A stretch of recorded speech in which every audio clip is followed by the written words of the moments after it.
Señores, muy buenas tardes. Déjenme decirles lo siguiente porque quiero que tomen nota de esto. Vamos a hacer un programa muy especial con el doctor, que ya está aquí con nosotros, Eduardo Núñez. Eduardo, gracias por venir porque vamos a hablar del Código Penal. Siéntense para que no se desmayen, ¿ok?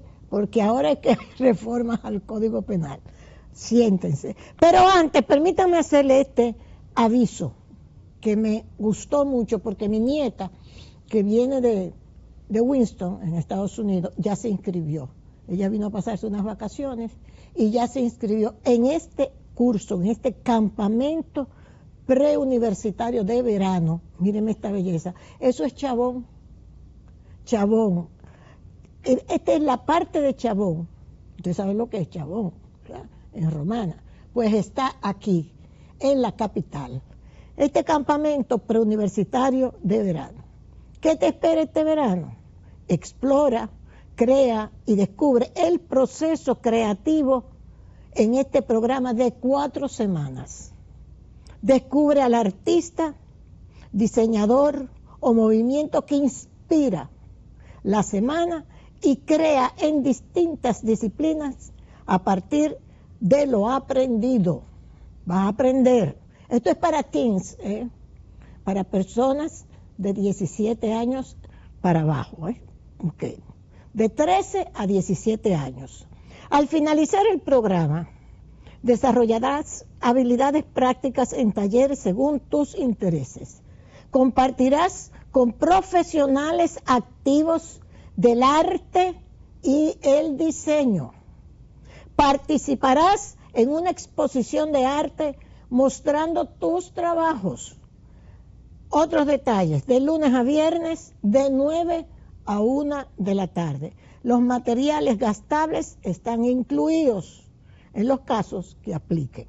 Y entonces le vamos a dejar también el teléfono para que usted pueda inscribir ese joven o esa joven, como yo inscribir mi nieta, Melina, que estoy feliz, para que comience de inmediato. Para más informaciones, equipo de ventas, 829-750-0051.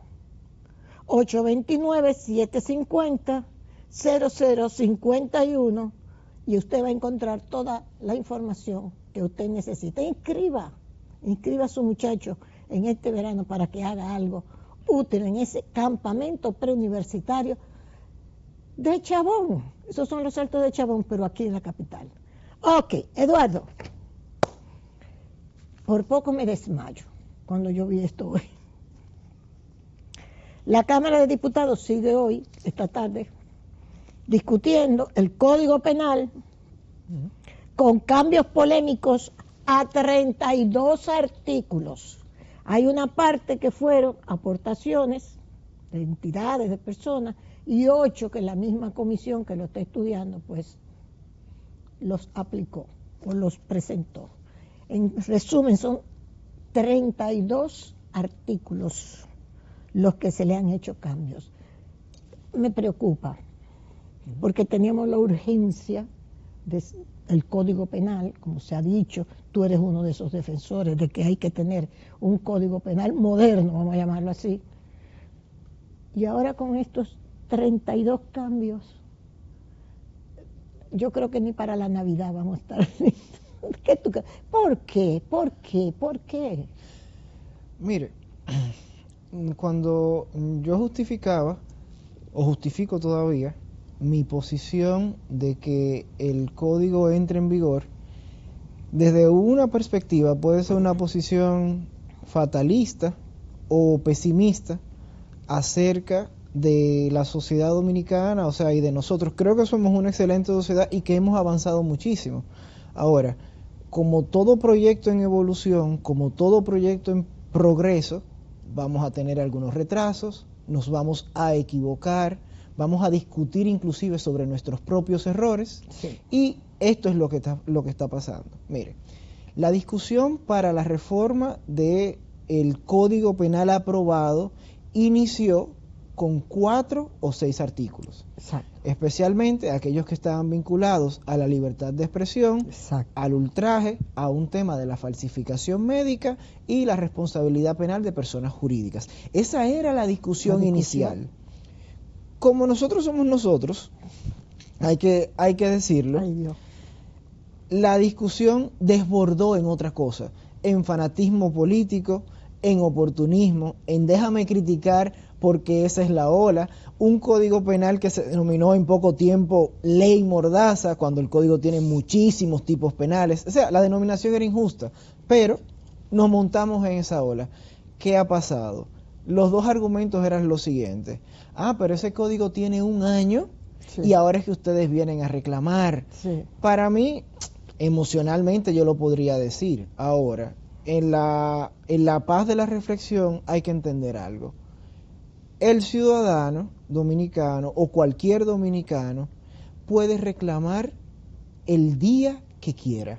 Y dicho de otra forma, tan válido es el primer paso, el primer día del plazo de reclamo como el último minuto de ese plazo. Eso no le quita derecho a nadie, no le quita razón a nadie, no le quita nada a nadie. Es decir, los dos son válidos.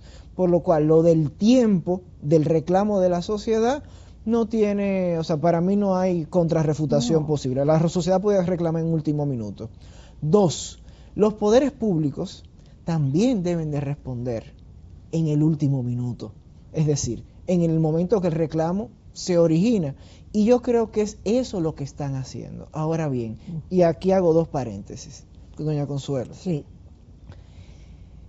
¿Cuándo es que en la sociedad dominicana se ha presentado un proyecto, por ejemplo, en el gobierno de Consuelo, y 15 años después, en el gobierno de Eduardo Núñez, se le ha dado continuidad a eso? Eso no pasa nunca. Nosotros somos, por definición, una sociedad procrastinada. Dejamos las cosas para último.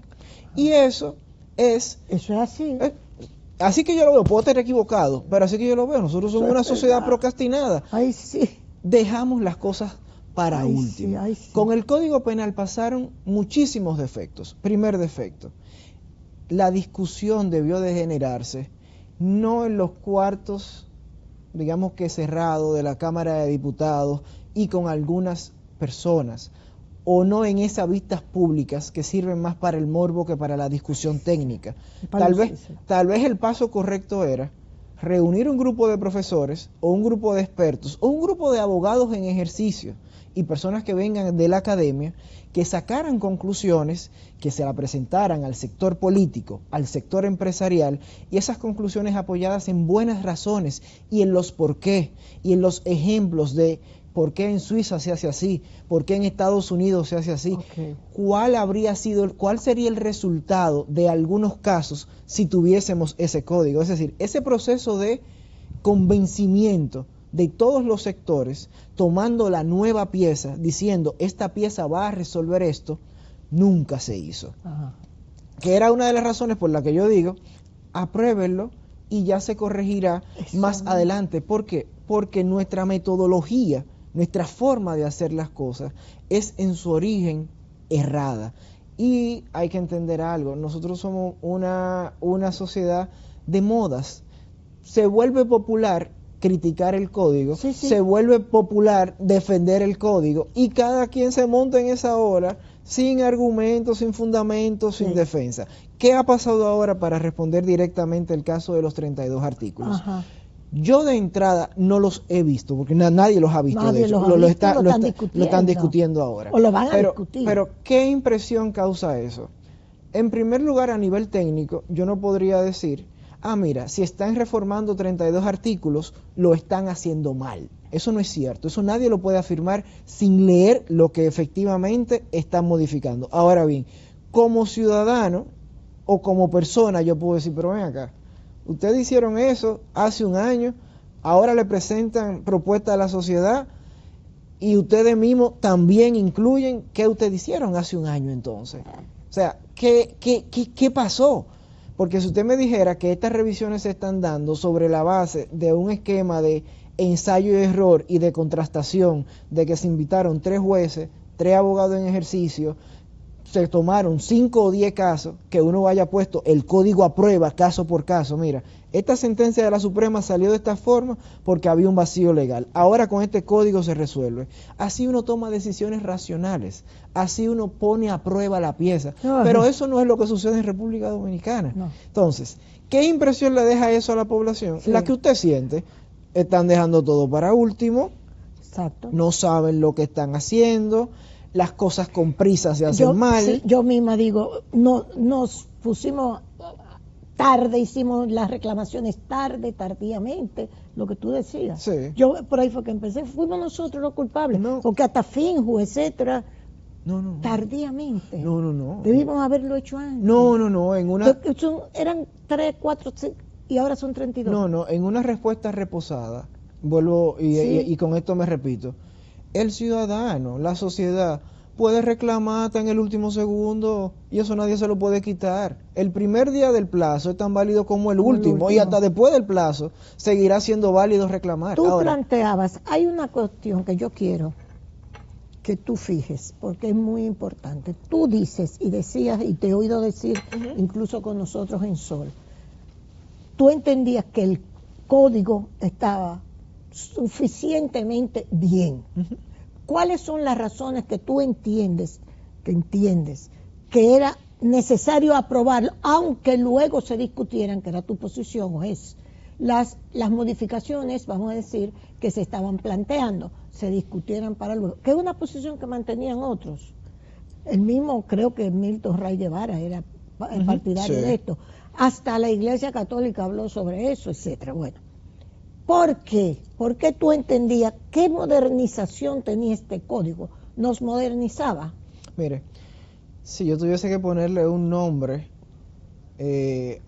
conceptualmente hablando o ideológicamente hablando, sería, yo decía que se aprobara por el pesimismo ideológico, porque yo creo, y esto no puedo probarlo, es una especulación, que con más tiempo no vamos a mejorar nada, porque nuestro problema no reside en hacer las cosas o no, sino en la forma que hacemos las cosas y qué es lo que reúne la discusión.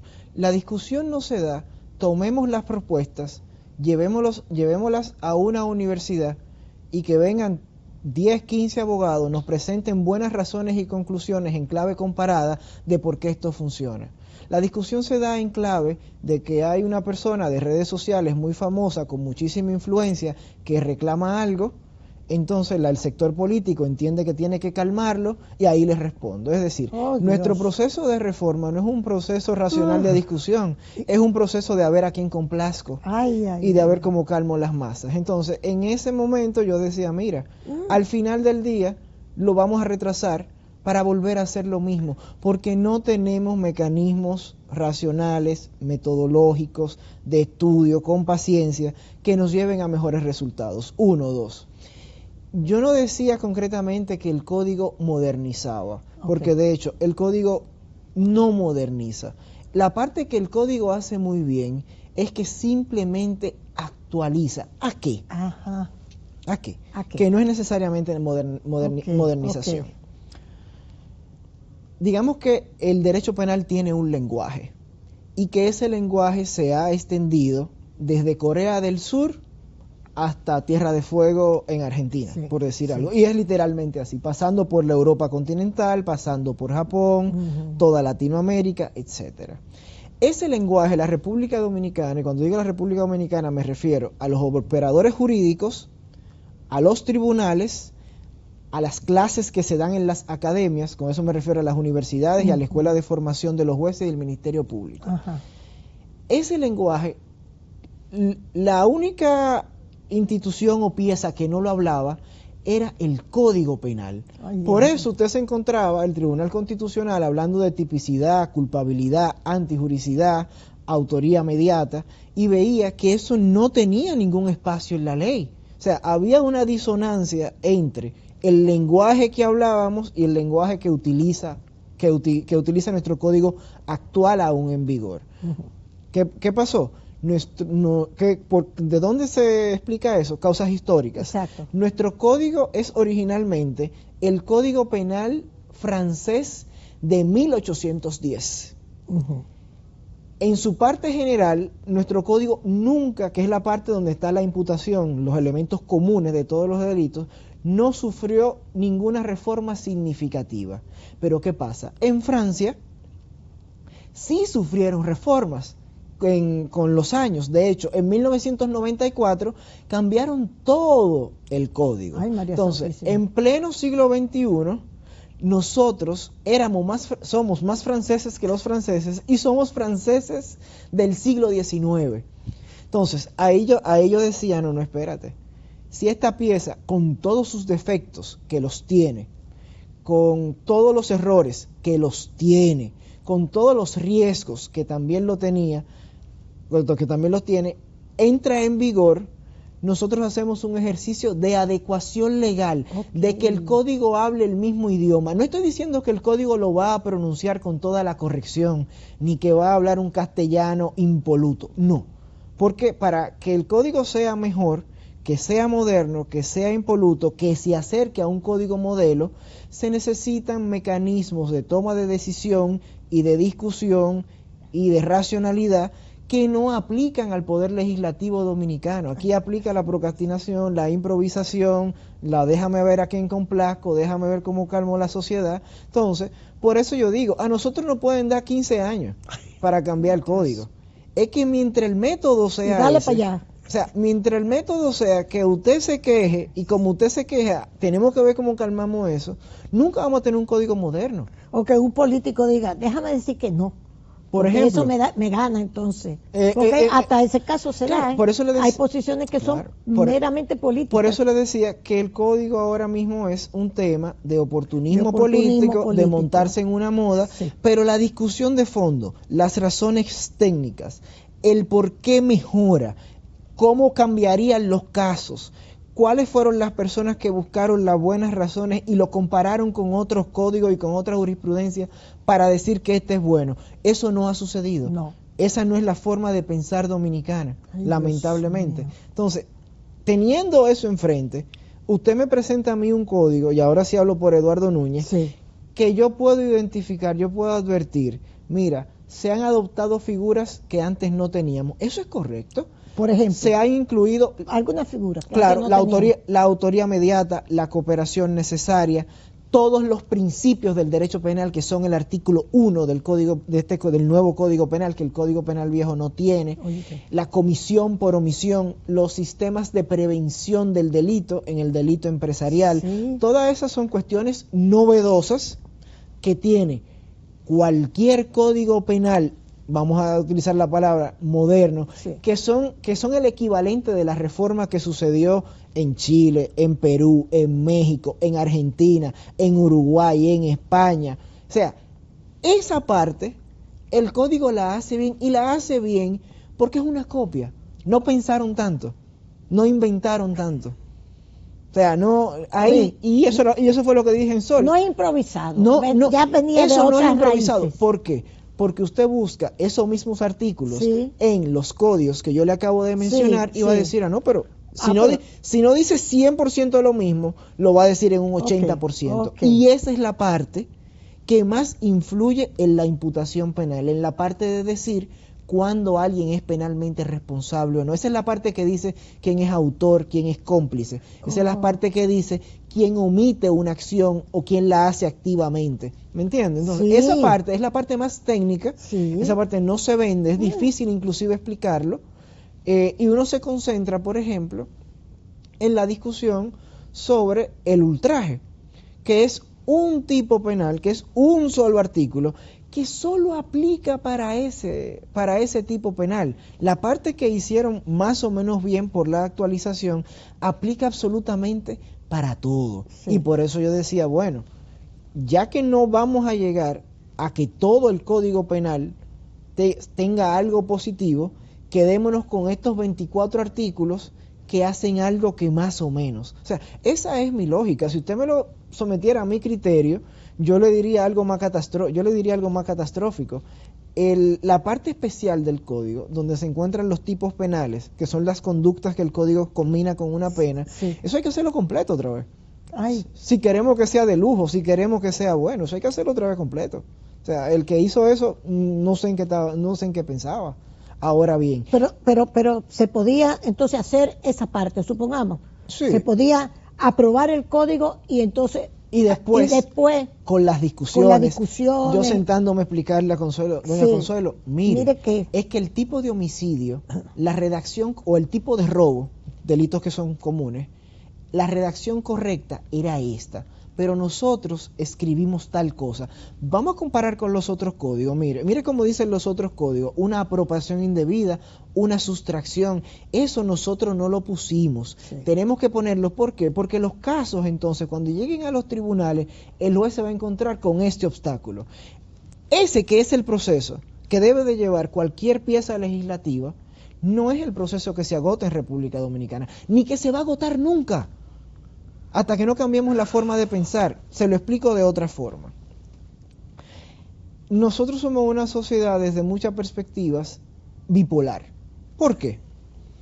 ay, Dios Aquí mío. hay una queja constante acerca del abuso y el irrespeto hacia el honor, la intimidad, la reputación y la propia imagen.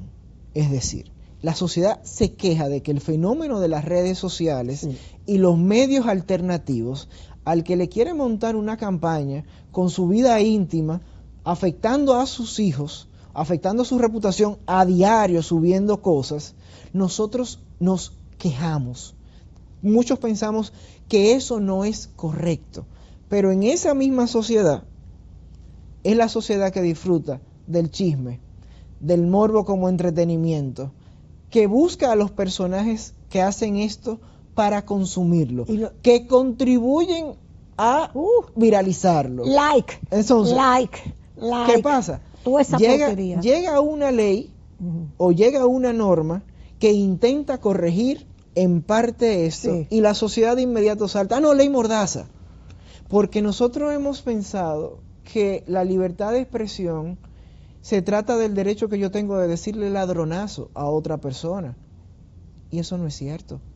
Entonces, nosotros vivimos... Aunque fuera cierto. Aunque fuera cierto. Entonces yo tendría que demostrar que es un ladronazo, un ladrón. No, es que No. ese es precisamente... O sea, en el periodismo, para yo decirle ladrón a una gente, Ujú. que eso hay que tener mucho cuidado. Los periodistas, Sí. no estoy hablando de comunicadores, porque ahora todo el mundo es comunicador. Ok. ¿Verdad? No, los periodistas y los que estudiamos periodismo. Ujú. Para tú decirle, acusar a una gente de lo que sea, lo primero que tú tienes que tener las pruebas. Lo que pasa es que el epíteto de ladrón, Sí. cuando se figura un tipo penal como especie de insulto, no importa si usted es ladrón o no, es que no deben de insultarlo. Es decir, usted no tiene que ir uno no debería de tener que ir a decirle al ladrón ladrón aunque lo sea, pero esa es la sociedad ideal. Sí. ¿Cuál es la sociedad que hemos construido? No. En que nosotros reclamamos el derecho más que constitucional de poder decirle ladrón a otro. A otro. Sí. Esa es la... Sea o no sea. Sea o no sea. Sí. Y yo le voy a decir la verdad, y aquí ya no hablo como abogado. Yo mismo lo consumo y lo entiendo hasta justo desde mi perspectiva. Ahora, ¿eso es jurídicamente correcto? ¿Realmente o moralmente correcto? ¿Realmente para tener una convivencia humana, pacífica, moderna, segura, yo tengo que decirle ladrón a otra persona? Eso es falso, pero nosotros lo hemos elevado a categoría de derecho fundamental. Sí. Entonces, ahí se Sí. da la dicotomía realmente. Uno, yo quiero que se respete el honor, la reputación, la dignidad, la intimidad, etcétera. Dos, yo quiero tener la posibilidad de decirle ladrón al que lo sea o no lo sea. Al funcionario que tiene una novia, sacársela, mira, esa es su novia. No sé si me doy a entender. Sí. Entonces, viviendo en una sociedad con esa bipolaridad, también la discusión se vuelve más difícil porque hay aspectos que se confunden. Y ahí también el código se confundió. ¿Por qué? ¿Qué hicieron con el ultraje, que era la discusión inicial? Uh-huh. El ultraje era un tipo, no sé cómo quedará ahora, que protegía única y exclusivamente a funcionarios públicos. Okay. Era imposible que en una sociedad que tiene que cree que tiene la peor clase política del mundo, cuando en realidad no la No lo tiene, es. usted tenga un tipo privilegiado para funcionario, que yo no pueda decirle ladrón al funcionario. O sea, ahí se equivocaron ellos, buscaron un privilegio extra que la sociedad no iba a tolerar. ¿Cómo se corregía eso? Vuélvelo un tipo común. Di que cualquier insulto a cualquier persona que afectara su dignidad podía ser perseguido por ultraje. Problema solucionado. Pero hicieron todo lo contrario. Y ahí viene toda la discusión que estamos viendo en Pero este entonces, momento. ¿qué fue lo contrario?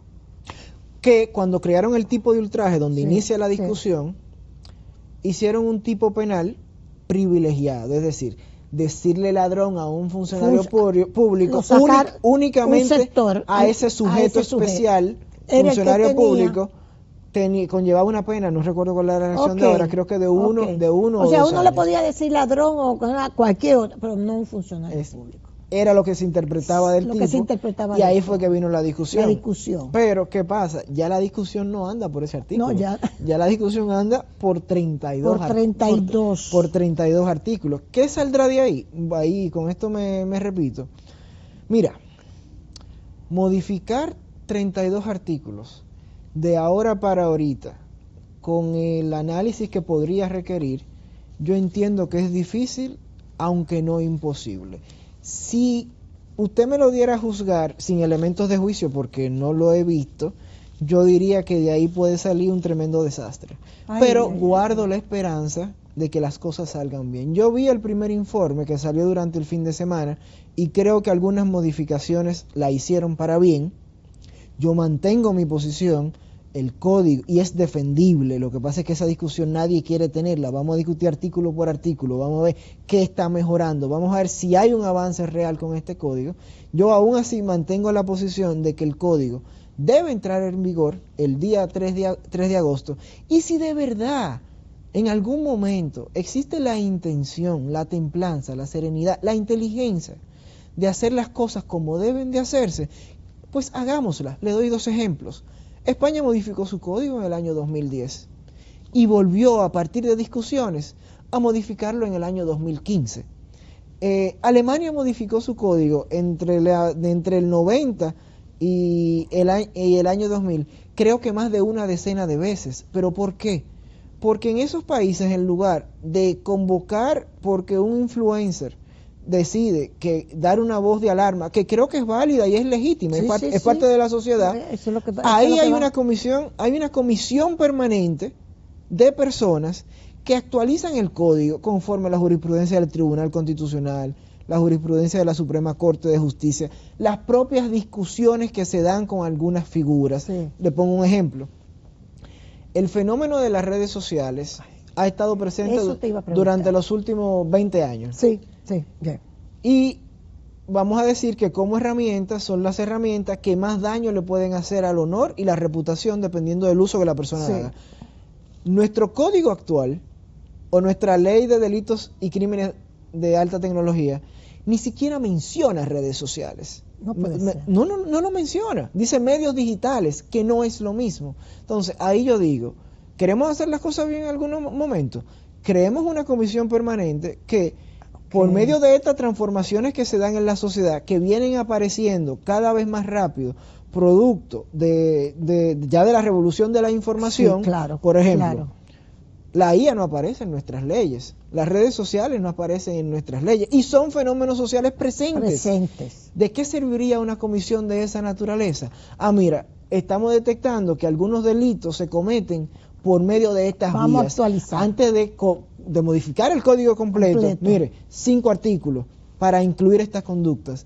Y así es que se hacen las cosas. Ahora, Eduardo, hay una parte que no estamos, ya yo te entendí perfectamente, y creo que tienes toda la razón.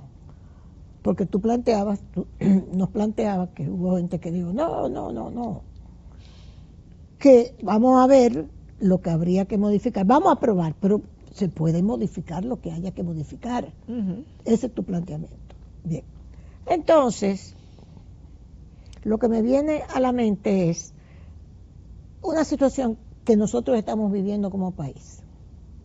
Hay una persona, que no voy a decir su nombre, que ha estado siendo acusada dentro de todas las acusaciones que se han hecho contra exfuncionarios, principalmente del el gobierno anterior, que ahora dice que jamás en la vida le han probado absolutamente nada. Le han dado un no al lugar ahora. Y que nunca hubo nada con qué acusarlo. O sea, eso se puede. Se puede hacer algo así, porque yo de años con esas acusaciones, hasta preso y de todo. Y eso es posible. Sí, claro. Eso no solamente... Cuando uno habla en términos de posibilidades, entonces se alberga la esperanza de que la versión negativa no se dé, es decir, de que esa posibilidad existe pero nunca se ha dado. Sí. Yo iría más lejos. Ese es el pan nuestro de cada día. Ese es el pan nuestro de cada día. Una acusación sin pruebas, sin formulación precisa de cargo, que se deriva de prácticas extorsivas, de chantaje, que se deriva de crear un ambiente mediático para que la persona parezca culpable en respeto de su dignidad. Sí. La violación clara de la prohibición de excepcionalidad de la prisión preventiva. Esa es la sociedad dominicana, doña Consuelo. No es que es posible. Entonces, inclusive personas con pruebas contradictorias que ya por el simple hecho de que tu principal prueba es una contradicción, nunca deberían de enfrentar un proceso, hoy lo enfrentan. Claro, en estos últimos años eso se ha, digamos que llevado a un nivel drástico, o sea, para mí impensable, y se ven en muchos casos que acusaciones sin prueba llegan a los tribunales y no sé qué caso usted se refiere específicamente, pero me voy a atrever a pensar cuál es. Y ese porque tuvo suerte. Porque lo feo no es ni siquiera que te acusen. Claro, ya te quitaron 4 o 5 años de tu vida. Y las condenas sin prueba. Porque el problema de la práctica del derecho penal aquí es hasta dónde llegan las influencias no jurídicas, para no ponerle nombre, usted sabe, ni entrar en conflicto con nadie, hasta dónde llegan las influencias no jurídicas a variar un resultado o a no jurídicas. Oigan eso, las influencias no jurídicas, influencias no jurídicas, a informar un resultado. Podría como ser una sentencia. Influencias de desconocimiento de la persona que está juzgando, el juez, o podría ser políticamente, por ejemplo, que se interese. O sea, y ese es uno de los grandes problemas que como sociedad tenemos. Esas son cosas que nosotros estamos viviendo. Eduardo. No, pero doña Consuelo, usted lo vivió en la época de Balaguer. ¿Por qué le sorprende en esta época? O sea, en la época de Balaguer, las acusaciones a Jorge Blanco y todo esto. No necesariamente la de Jorge Blanco. Yo esa época no la viví, evidentemente. Pero sí conozco las historias de que algunas personas de izquierda lo acusaban a todo con la misma granada. O sea, que eso no es lo llamativo, o sea, lo difícil de tal vez aceptar es que nosotros hicimos una reforma en el año 2022 que entró en vigor en el año 2002, que entró en vigor en el año 2004, que una de las principales características que tenía era que era garantista, y era garantista en el sentido de que a mí se me iba a acusar y se me iba a someter a un proceso penal, no sobre la base de la especulación, no sobre la base de tú querer hacerme daño o eliminarme políticamente, no sobre la base de la venganza, sino sobre la base de las pruebas. Y que ahora, Balaguer aquí, 50, 60 años después, todavía estamos en lo mismo. Pero sí, claro que sí, las acusaciones sin pruebas existen. Y unas acusaciones, y hay ejemplos palpables. Y entonces, situaciones que se dan, que se están dando, en que el principal colaborador, pero que podría ser el principal acusado, uno de los principales acusados, lo sacan porque colabora y el otro está preso a cuántos meses. ¿Entiendes? O sea, se están dando situaciones. Eso es lo fair. No solamente es lo fair, sino que nuestro código no permite que un autor colabore en contra de otro autor. Oh, Cristo. Es decir, no me diga eso. Sí, o sea, la única colaboración que conocía nuestro Código Penal era una persona que tiene una intervención en el hecho reducida puede colaborar para imputar, para condenar a los principales, pero un principal en contra de un principal en principio no es posible. No, eso es uno. Eso está en Dos, el código, eso no se permite, eso no se puede. usted lo puede leer usted misma, no es posible. Es uno de los requisitos. Pero claro, ¿cómo se han dado estos acuerdos? Primero hay que entender algo. Estos procesos obedecen a una coyuntura política, Sí. no a una lucha contra la corrupción, no a un interés de hacer justicia. O sea, eso es un mito. Eso es lo primero.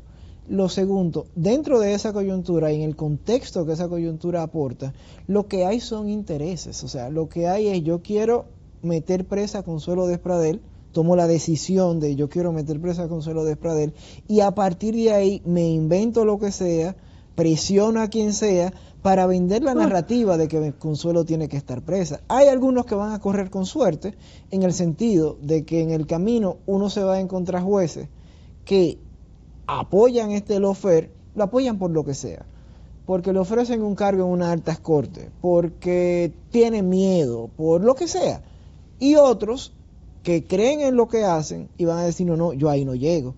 Ahora, mientras todo esto se aclara, claro que es posible, que pasa, que probablemente siga pasando hasta que no llegue. Y para mí aquí la solución no es solamente jurídica, sino que es política. Hasta que aquí no llegue y hay que decirlo, tal vez un presidente que diga hasta aquí. O sea, sí, el Ministerio Público tiene que tener un régimen de consecuencias. Acusar sin prueba es un tipo penal, usted tiene que ir preso. O sea, usted le dañó la vida a una persona durante 6 o 7 años, eso no puede ser. Y sí, ya, okay. Cuando ese tipo de cosas pasen, tal vez cambiemos. Pero le doy otro caso que no necesariamente es de esta coyuntura, pero que todo el mundo conoce.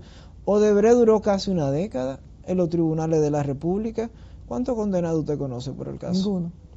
Entonces, ni el principal, que decían que era el que repartía los para cuartos, nada. y que a los que los repartían dijeron, nadie. No dio un chel. Entonces, cuando en algún momento alguien se tome en serio la tarea de que no haya impunidad, de que hay que hacer acusaciones no basadas en mi interés personal o acusaciones que lo que buscan es el aplauso mediático, sí, y la sangre que, sí, la sociedad reclama, sí, y que se quiera llevar un proceso penal, sí, adversarial, contradictorio, justo, con acceso a la prueba, que es el proceso penal que funciona, porque ojo, todos los países que son garantistas y que han consolidado su Estado de Derecho también tienen una sociedad comparativamente más avanzada que la nuestra, menos crimen, o sea, la comparación puede ser un poco vertical, pero usted lleva el esquema de nosotros a los países de Escandinavia y usted se va a dar cuenta de algo.